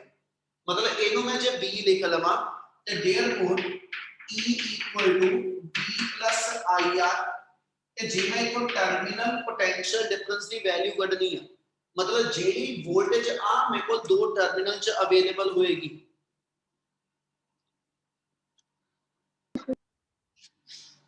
ਜਿਹੜੀ ਵੋਲਟੇਜ ਇਸ ਵੇਲੇ C ਤੋਂ ਲੈ ਕੇ D ਦੇ ਅਕ੍ਰੋਸ ਅਵੇਲੇਬਲ ਹੋਏਗੀ, ਹਨਾ, ਜਿੰਨੀ ਬੈਟਰੀ ਦੀ ਟੋਟਲ ਵੋਲਟੇਜ ਆ ਉਹਦੇ ਵਿੱਚੋਂ ਜਿੰਨਾ ਲਾਸ ਇਸ ਸੈੱਲ ਦੇ ਅੰਦਰ ਹੀ ਹੋ ਗਿਆ। 10 ਵੋਲਟ ਦੀ ਬੈਟਰੀ ਸੀ ਜਦੋਂ ਮੈਂ ਨਵੀਂ ਲਿੱਤੀ, ਠੀਕ ਹੈ, ਪਰ ਜਦੋਂ ਮੇਰੇ ਕੰਮ 'ਚ ਮੈਂ ਉਹਨੂੰ ਲਾਇਆ ਤਾਂ ਮੈਂ ਦੇਖਿਆ 9 ਵੋਲਟ ਰਹਿ ਗਈ, ਤੇ ਇਸ ਮਤਲਬ 1 ਵੋਲਟ ਦਾ ਵੋਲਟੇਜ ਡ੍ਰੌਪ ਜਿਹੜਾ ਵਾ ਉਹ ਸੈੱਲ ਦੇ ਅੰਦਰ ਆਪਣੇ ਆਪ ਹੀ ਹੋ ਗਿਆ। ਇਹਦਾ ਮਤਲਬ ਟਰਮੀਨਲ ਪੋਟੈਂਸ਼ੀਅਲ ਡਿਫਰੈਂਸ ਮੀਨ ਜਿਹੜੀ ਵੋਲਟੇਜ ਤੁਹਾਡੇ ਆਊਟਰ ਸਰਕਟ ਲਈ ਅਵੇਲੇਬਲ ਹੋਏਗੀ, ਇਹਦੀ ਵੈਲਿਊ ਟੋਟਲ EMF ਦੇ ਵਿੱਚੋਂ IR ਮਾਈਨਸ ਕਰਕੇ ਜਿੰਨਾ ਆਏਗਾ, ਆ ਟਰਮੀਨਲ ਪੋਟੈਂਸ਼ੀਅਲ ਡਿਫਰੈਂਸ ਦੀ ਵੈਲਿਊ ਆ ਜਾਓ। Yes sir. Yes sir. Yes sir. ਠੀਕ ਹੈ ਜੀ। ਤੇ ਦੂਜੇ ਪਾਸੇ ਹੁਣ ਇੱਕ ਚੀਜ਼ ਹੋਰ ਸਮਝਿਓ, ਇਹਦੇ ਨਾਲ ਹੀ ਇੱਕ ਟੌਪਿਕ ਤੁਰਿਆ ਜਾਣਾ, ਇਸੇ ਟੌਪਿਕ ਦੇ ਵਿੱਚ ਹੀ relation between internal resistance, EMF and terminal potential difference, यानी R, E ਤੇ V ਇਹਨਾਂ ਦਾ ਪੁੱਤ ਰਿਲੇਸ਼ਨ ਬਣਾਉਣਾ, ਉਹਦੀ I ਨੂੰ ਅਸੀਂ ਐਲੀਮੀਨੇਟ ਕਰਨਾ ਤੇ ਆਪਾਂ ਇੱਥੇ I ਦੀ ਵੈਲਿਊ ਲੈ ਲੈਂਦੇ, but I = V/R, I the value simply V/R ਇੱਥੇ ਡਿਫਾਈਨ ਕਰ ਦਿਓ, ਤੇ therefore ਆਪਣੇ ਕੋਲ V ਆ ਗਿਆ E - I/R * R, ਕਲੀਅਰ ਆ? Yes sir. Yes sir. Yes sir. ਹੁਣ ਇਹਦੇ ਵਿੱਚੋਂ ਜੇ ਐਸਟ सर V आना वा कैपिटल आई नहीं है। ਠੀਕ ਹੈ ਜੀ। ਹੁਣ ਇਹਦੇ ਵਿੱਚੋਂ V ਵਾਲੀਆਂ ਟਰਮ ਇੱਕ ਪਾਸੇ ਕਰ ਲਵਾਂ ਤੇ ਮੇਰੇ ਕੋਲ ਟਰਮ ਬਣ ਗਈ 1 + R/R = E, ਠੀਕ ਹੈ। ਤਾਂ V ਵੀ ਉਧਰ ਤੇ ਜਾ ਕੇ ਡਿਵਾਈਡ ਕਰ ਦਈਏ ਤੇ ਆਪਣੇ ਕੋਲ ਟਰਮ ਆ ਗਈ 1 + R/R = E/V। ਇਹਦੇ ਵਿੱਚੋਂ ਤੁਸੀਂ ਸਮਾਲ r ਦੀ ਵੈਲਿਊ ਬਣਾਣੀ ਆ, अपना आ गया जी R/R = E/V - 1 ਤੇ ਆ r ਦੂਜੇ ਪਾਸੇ ਲੈ ਆ ਕੇ ਡਿਵਾਈਡ ਕਰ ਲਓ ਤੇ देयरफॉर ਸਾਡੇ ਕੋਲ ਇੰਟਰਨਲ ਰੈਜ਼ਿਸਟੈਂਸ ਦਾ ਫਾਰਮੂਲਾ ਆ ਗਿਆ E/V - 1 ਐਕਸਟਰਨਲ ਰੈਜ਼ਿਸਟੈਂਸ। ਇਸ ਰਿਲੇਸ਼ਨ ਦੀ ਲੋਡ ਆਪਾਂ ਨੂੰ ਐਸਐਚ ਸੈਕਿੰਡ ਇਸੇ ਯੂਨਿਟ ਦਾ ਜਦੋਂ ਸੈਕਿੰਡ ਚੈਪਟਰ ਕਰਾਂਗੇ ਉਹ ਚ ਵੀ ਪੈਣੀ ਹੈ ਬੇਟਾ। ਸੋ ਇੰਟਰਨਲ ਰੈਜ਼ਿਸਟੈਂਸ ਦੀ ਵੈਲਿਊ ਆਪਣੀ ਸੈੱਲ ਦੀ EMF ਕਿੰਨੀ ਆ, ਟਰਮੀਨਲ ਪੋਟੈਂਸ਼ੀਅਲ ਡਿਫਰੈਂਸ ਦੀ ਵੈਲਿਊ ਕਿੰਨੀ ਤੇ ਐਕਸਟਰਨਲ ਰੈਜ਼ਿਸਟੈਂਸ ਕਿੰਨੇ ਓਮ ਦੀ ਕਨੈਕਟਡ ਆ ਸਰਕਟ 'ਚ। ਇਹ ਤਿੰਨ ਚੀਜ਼ਾਂ ਮਿਲ ਕੇ ਸੈੱਲ ਦੀ ਇੰਟਰਨਲ ਰੈਜ਼ਿਸਟੈਂਸ ਨੂੰ ਕੈਲਕੂਲੇਟ ਕਰ ਸਕਦੀ। क्या इना क्लियर है? Yes sir. Yes, sir. अगले वर्ड है समझते चलो अपने को एक रिलेशन आया कि टर्मिनल पोटेंशियल डिफरेंस दी वैल्यू नु जे मैं ईएमएफ ना कंपेयर करा ते मेनू ये मिला कि terminal potential difference is always lesser than EMF. Terminal potential difference always lesser than EMF by amount equal to IR. मतलब ईएमएफ ਦੇ ਵਿੱਚੋਂ आईआर ਦੇ ਬਰਾਬਰ ਵੋਲਟੇਜ ਮਾਈਨਸ ਕਰੋ ਜਿੰਨੀ ਅਵੇਲੇਬਲ ਹੋਏਗੀ ਉਹ ਤੁਹਾਡੀ ਟਰਮੀਨਲ ਪੋਟੈਂਸ਼ੀਅਲ ਡਿਫਰੈਂਸ ਦੀ ਵੈਲਿਊ। ਇਹ ਰਿਲੇਸ਼ਨ ਉਦੋਂ ਯੂਜ਼ ਹੋਏਗਾ ਜਦੋਂ ਸੈੱਲ ਨੂੰ ਮੈਂ ਡਿਸਚਾਰਜਿੰਗ ਸਟੇਟ 'ਚ ਲੈ ਰਿਹਾ। मतलब ਜਦੋਂ ਮੈਂ ਇਸ ਸੈੱਲ ਚੋਂ ਹਨਾ ਕਰੰਟ ਵਿਦਡਰਾ ਕਰਦਾ ਪਿਆ, ਜਦੋਂ ਮੈਂ ਇਸ ਸੈੱਲ ਚੋਂ ਕਰੰਟ ਵਿਦਡਰਾ ਕਰਦਾ ਪਿਆ ਉਦੋਂ ਇਸ ਸੈੱਲ ਦੀ ਟਰਮੀਨਲ ਪੋਟੈਂਸ਼ੀਅਲ ਡਿਫਰੈਂਸ ਦੀ ਵੈਲਿਊ ਯਾਨੀ ਆ V1 ਇਹਦੀ ਵੈਲਿਊ ਇਸ EMF ਤੋਂ ਲੈਸਰ ਹੋਏਗੀ। ਕਿੰਨੀ ਲੈਸ ਹੋਏਗੀ? ਕਹਿੰਦਾ ਜੀ ਇਹਦੀ ਵੋਲਟੇਜ ਚੋਂ ਜਿਹੜੀ ਵੋਲਟੇਜ ਇੰਟਰਨਲ ਚ ਡ੍ਰੌਪ ਕਰਨੀ ਆ ਉਹਨੂੰ ਮਾਈਨਸ ਕਰ ਦਿਓ, ਬਾਕੀ ਵੋਲਟੇਜ ਮੇਰੀ ਟਰਮੀਨਲ ਪੋਟੈਂਸ਼ੀਅਲ ਡਿਫਰੈਂਸ ਆਪਣੇ ਕੋਲ ਕਹਿੰਦਾ ਜੀ ਬਣੀ। क्या ਇੰਨੀ ਗੱਲ ਸਮਝ ਲੱਗੀ? No sir. ਉਹ ਤਾਂ ਸਿੰਪਲ ਇੰਨੀ ਗੱਲ ਕਹੀ ਜੇ ਬੈਟਰੀ 10 ਵੋਲਟ ਦੀ ਆ ਤੇ ਆ ਟਰਮੀਨਲ ਵੋਲਟੇਜ ਜਿਹੜੀ ਮੇਰੀ C ਤੋਂ D 'ਚ ਮੈਨੂੰ ਮਿਲੀ ਆ ਇਹ ਮੇਰੀ 9 ਵੋਲਟ ਆ ਤੇ ਮੈਂ 9 ਵੋਲਟ ਕਾਦੇ ਬਰਾਬਰ ਲਿਖੂੰਗਾ 10 ਮਾਈਨਸ IR ਲਿਖੂੰਗਾ। Yes sir. ਇਹਦੇ ਨਾਲ ਜਿਹੜੀ 10 ਵੋਲਟ ਤੁਸੀਂ ਸਪਲਾਈ ਕੀਤੀ ਉਹਦੇ ਵਿੱਚੋਂ ਇੰਟਰਨਲ ਚ ਮੰਨ ਲਓ 1 ਵੋਲਟ ਲਾਸ ਹੋ ਗਿਆ ਤੇ ਬਾਕੀ ਦੀ ਵੋਲਟੇਜ ਦਾ ਨਾਮ ਹੀ ਮੇਰੇ ਕੋਲ ਟਰਮੀਨਲ ਵੋਲਟੇਜ ਆ। Okay sir. Okay. ਸੋ ਟਰਮੀਨਲ ਪੋਟੈਂਸ਼ੀਅਲ ਡਿਫਰੈਂਸ ਦੇਖੋ ਤੇ ਇੱਥੇ ਕੋਈ ਰਿਲੇਸ਼ਨ ਹੈਗਾ ਦੱਸਣ ਵਾਲਾ ਜਿਹਦੇ ਕਰਕੇ ਮੈਂ ਰੁਕ ਰਿਹਾ ਤੇ ਟਰਮੀਨਲ ਪੋਟੈਂਸ਼ੀਅਲ ਡਿਫਰੈਂਸ ਦੀ ਵੈਲਿਊ ਹਮੇਸ਼ਾ ਕਹਿੰਦਾ ਜੀ EMF ਨਾਲੋਂ ਲੈਸਰ ਹੋਏਗੀ। ਕਿੰਨੀ ਲੈਸ ਹੋਏਗੀ? ਕਹਿੰਦਾ ਜੀ IR ਅਮਾਉਂਟ। ਪਰ ਇਹ ਉਦੋਂ ਜਦੋਂ ਤੁਹਾਡਾ ਸੈੱਲ ਜਿਹੜਾ ਵਾ ਠੀਕ ਹੈ ਇਹ ਡਿਸਚਾਰਜਿੰਗ ਮੋਡ 'ਚ ਆ ਕਿਉਂਕਿ ਇਸ ਵੇਲੇ ਇਹ ਸੈੱਲ ਜਦੋਂ ਮੈਂ ਬਾਜ਼ਾਰੋਂ ਖਰੀਦਿਆ ਚਾਰਜ ਹੋਇਆ ਸੀ ਹੁਣ ਇਹਨੂੰ ਮੈਂ ਵਰਤਦਾ ਪਿਆ ਵਾਂ ਜਿਹੜੀ ਸੈੱਲ ਮੇਰਾ ਡਿਸਚਾਰਜਿੰਗ ਸਟੇਟ 'ਚ ਆ। ਹੁਣ ਪੁੱਠੀ ਗੱਲ ਕਰਨ ਲੱਗਿਆ ਉਹਨੂੰ ਅਸੀਂ ਕਹਿੰਦੇ ਡਿਊਰਿੰਗ ਚਾਰਜਿੰਗ ਆਫ ਸੈੱਲ। ਜੇ ਮੈਂ ਹੁਣ ਇਸ ਸੈੱਲ ਨੂੰ ਚਾਰਜ ਕਰਨਾ ਐਗਜ਼ਾਮਪਲ ਇਦਾਂ ਦਿੰਦਾ ਜਿੱਦਾਂ ਮੰਨ ਲਓ ਤੁਸੀਂ ਤੁਹਾਡੇ ਘਰ 'ਚ ਇਨਵਰਟਰ ਜਿਹੜਾ ਲੱਗਾ ਤੁਹਾਡੇ ਉਹਨਾਂ ਜਿਹੜੀ ਬੈਟਰੀ ਹੈ ਤੁਹਾਡੀ ਬੈਟਰੀ ਨੇ ਹੁਣ ਚਾਰਜ ਹੋਣਾ।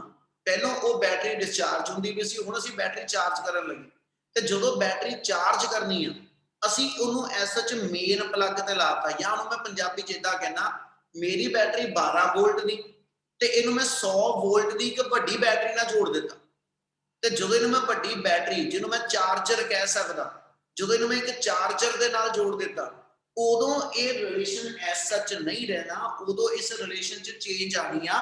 ਕੀ ਚੇਂਜ ਆਣੀ ਆ ਸਮਝਿਓ ਕਿ ਜਦੋਂ ਸੈੱਲ ਨੂੰ ਤੁਸੀਂ ਯੂਜ਼ ਕਰ ਰਹੇ ਹੋ ਹੁਣ ਤੁਸੀਂ ਸੈੱਲ ਚਾਰਜ ਕਰਨਾ ਤੇ ਆਪਾਂ ਇਹਦਾ ਕਹਿੰਦੇ ਨੇ ਆ ਮੰਨ ਲਓ ਮੇਰੇ ਕੋਲ ਇੱਕ ਚਾਰਜਰ ਹੋਵੇ ਮੇਰੇ ਕੋਲ ਚਾਰਜਰ ਹੋਵੇ ਇਸ ਚਾਰਜਰ ਨੂੰ ਮੈਂ ਆਪਣੇ ਇਸ ਸੈੱਲ ਦੇ ਨਾਲ ਜੋੜ ਦਿੱਤਾ ਠੀਕ ਹੈ ਜੀ। ਹੁਣ ਇਸ ਜਦੋਂ ਮੈਂ ਚਾਰਜਰ ਤੋਂ ਵੋਲਟੇਜ ਲੈਣੀ ਹੈ ਹੁਣ ਕੋਈ ਸਮਝਣ ਵਾਲੇ ਬੜਾ ਸਮਝ ਲਿਓ ਇਸ ਚੀਜ਼ ਨੂੰ ਇਸ ਸੈੱਲ ਦੇ ਆ ਜਿਹੜਾ ਵੱਡਾ ਚਾਰਜਰ ਆ ਇਹਦੀ ਵੀ ਤਾਂ ਇੰਟਰਨਲ ਰੈਜ਼ਿਸਟੈਂਸ ਹੋਏਗੀ ਕਿ ਨਹੀਂ? Yes sir. हाँ जी सर। ਇਹਦੀ ਤਾਂ ਮੇਰੀ ਬੈਟਰੀ ਆ ਇਹਦੀ ਵੀ ਤਾਂ ਆਪਣੀ ਰੈਜ਼ਿਸਟੈਂਸ ਹੋਏਗੀ ਇਹਦੀ ਵੀ ਤਾਂ ਇੰਟਰਨਲ ਰੈਜ਼ਿਸਟੈਂਸ ਹੈ ਨਾ। ਮੰਨ ਲਓ ਇਹ 100 ਵੋਲਟ ਦੀ ਸੀਗੀ ਬੈਟਰੀ ਯਾਨੀ ਇਹਦੀ ਆਪਣੀ EMF 100 ਸੀਗੀ ਉਹ ਚੋਂ 2 ਵੋਲਟ ਇਹ ਡ੍ਰੌਪ ਕਰਦਾ ਆਪਣੀ ਇੰਟਰਨਲ ਰੈਜ਼ਿਸਟੈਂਸ ਤੇ ਜਿਹੜੀ ਇਸ ਸੈੱਲ ਦੀ ਜਿਹੜੀ ਇਸ ਚਾਰਜਰ ਦੀ ਠੀਕ ਹੈ ਜਿਹੜੀ ਇਸ ਚਾਰਜਰ ਦੀ ਟਰਮੀਨਲ ਪੋਟੈਂਸ਼ੀਅਲ ਡਿਫਰੈਂਸ ਦੀ ਵੈਲਿਊ ਹੋਏਗੀ ਮੀਨ 100 -2 ਕਰਕੇ ਜਿਹੜੀ ਆ ਮੇਰੇ ਕੋਲ 98 ਵੋਲਟ ਨੇ ਬੈਟਰੀ ਨੇ ਮੈਨੂੰ ਵੋਲਟੇਜ ਦਿੱਤੀ ਹੈ ਯਾਨੀ ਆ A ਤੋਂ B ਟਰਮੀਨਲ ਦੇ ਵਿੱਚ ਜਿਹੜੀ ਇਹ ਮੈਨੂੰ ਵੋਲਟੇਜ ਦੇਗਾ ਇਹਨੇ ਮੇਰੀ ਮੰਨ ਲਓ ਇਸ ਬੈਟਰੀ ਨੂੰ ਇਸ ਸੈੱਲ ਨੂੰ ਚਾਰਜ ਕਰਨਾ ਮੰਨ ਲਓ ਮੇਰੇ 12 ਵੋਲਟ ਦਾ ਸੈੱਲ ਹੁਣ ਇਹਦਾ ਮਤਲਬ ਮੈਂ ਜਦੋਂ ਇਹਦੇ ਕੋਲੋਂ ਵੋਲਟੇਜ ਲੈਣੀ ਆ ਇਹਨੂੰ ਚਾਰਜ ਕਰਨ ਵਾਸਤੇ ਇੱਕ ਤੇ ਮੈਂ ਇਹ ਚਾਹਾਂਗਾ ਕਿ ਇਹਦੇ 12 ਵੋਲਟ ਦੇ ਬਰਾਬਰ ਇਹਨੂੰ ਵੋਲਟੇਜ ਮਿਲੇ ਯਾਨੀ ਜਦੋਂ ਮੈਂ ਵਰਤਣ ਲੱਗਾ ਇਹ 12 ਵੋਲਟ ਦੀ ਹੋ ਪਲੱਸ ਮੈਨੂੰ ਇਹ ਵੀ ਪਤਾ ਕਿ ਇਹਦੇ ਅੰਦਰ ਕੁਝ ਇੰਟਰਨਲ ਰੈਜ਼ਿਸਟੈਂਸ ਦੇ ਕਰਕੇ ਵੋਲਟੇਜ ਡ੍ਰੌਪ ਕਰਨੀ ਆ। ਇਹਦਾ ਮਤਲਬ ਆ 12 ਵੋਲਟ ਇਹਦੀ EMF ਆ ਇਹ 12 ਵੋਲਟ ਦੀ EMF ਆ IR ਦੇ ਬਰਾਬਰ ਇਹਦੇ ਅੰਦਰ ਵੋਲਟੇਜ ਡ੍ਰੌਪ ਕਰ ਜਾਣੀ ਆ ਇਹਦਾ ਮਤਲਬ ਜਿਹੜੀ ਮੈਂ ਇਸ ਚਾਰਜਰ ਤੋਂ ਫਿਰ ਟੋਟਲ ਵੋਲਟੇਜ ਲੈਣੀ ਹੈ, ਠੀਕ ਹੈ, ਜਿਹੜੇ ਇਸ ਚਾਰਜਰ ਤੋਂ ਮੈਂ ਟੋਟਲ ਵੋਲਟੇਜ ਲੈਣੀ ਆ ਉਹਦਾ ਨਾਮ V ਆ, ਠੀਕ ਹੈ, ਉਹਦਾ ਨਾਮ V ਆ। ਇਹਦੀ ਵੈਲਿਊ ਮੇਰੇ ਕੋਲ ਕੀ ਹੋਏਗੀ, ਜਿੰਨੀ ਇਹਨੂੰ ਚਾਰਜਿੰਗ ਦੀ ਚਾਹੀਦੀ ਉਹ ਪਲੱਸ ਜਿੰਨਾ ਮੇਰੇ ਕੋਲ ਇਹਦੇ ਅੰਦਰ ਵੋਲਟੇਜ ਡ੍ਰੌਪ ਹੋਣਾ, ਯਾਨੀ ਉੱਥੇ V ਆਇਆ ਸੀ E IR, ਠੀਕ ਹੈ, ਉਹ ਸੀਗਾ ਡਿਸਚਾਰਜਿੰਗ ਵੇਲੇ। ਤੇ ਜਦੋਂ ਮੈਂ ਆਪਣੇ ਸੈੱਲ ਨੂੰ ਚਾਰਜ ਕਰਦਾ ਪਿਆ ਉਦੋਂ ਜਿਹੜੀ ਵੋਲਟੇਜ ਐਸ ਸੱਚ ਮੈਨੂੰ ਚਾਹੀਦੀ ਆ ਹਨਾ, ਇਸ ਚਾਰਜਰ ਵਾਲੇ ਕਹਿੰਦਾ ਜੀ ਸੋਰਸ ਤੋਂ, ਇਹ ਮੈਨੂੰ ਦੋ ਚੀਜ਼ਾਂ ਦਵੇ, ਇੱਕ ਮੈਨੂੰ EMF ਦੇ ਬਰਾਬਰ ਜਿੰਨਾ ਇਹਦੇ ਚ EMF ਚਾਹੀਦੀ ਉਨੀ ਪੋਟੈਂਸ਼ੀਅਲ ਡਿਫਰੈਂਸ ਦੀ ਵੈਲਿਊ ਦਵੇ, ਪਲੱਸ ਜਿਹੜਾ ਇਹਦੇ ਵਿੱਚ ਵੋਲਟੇਜ ਡ੍ਰੌਪ ਹੋਣਾ ਪਲੱਸ ਉਨੀ ਵੋਲਟੇਜ ਮੈਂ ਕੋਲ ਐਡੀਸ਼ਨਲ ਹੋਰ ਲਵਾਂਗਾ। ਇੰਨੀ ਗੱਲ ਸਮਝ ਲੱਗੀ? Yes, sir. Yes sir. ਆ ਕਲੀਅਰ ਆ ਸਾਰਿਆਂ ਨੂੰ? ਆ ਰਿਲੇਸ਼ਨ ਅਸੀਂ ਜਿਹੜਾ ਲਿਖਿਆ ਇਹ ਅਸੀਂ ਕਹਿੰਦੇ ਜੀ ਡਿਊਰਿੰਗ ਚਾਰਜਿੰਗ ਆਫ ਸੈੱਲ ਅਸੀਂ ਵਰਤਦੇ ਆ, ਤੇ V E R ਵਾਲਾ ਰਿਲੇਸ਼ਨ ਜਿਹੜਾ ਅਸੀਂ ਡਿਊਰਿੰਗ ਡਿਸਚਾਰਜਿੰਗ ਆਫ ਸੈੱਲ ਵੇਲੇ ਯੂਜ਼ ਕਰਦੇ। क्या दोनों रिलेशन क्लियर है?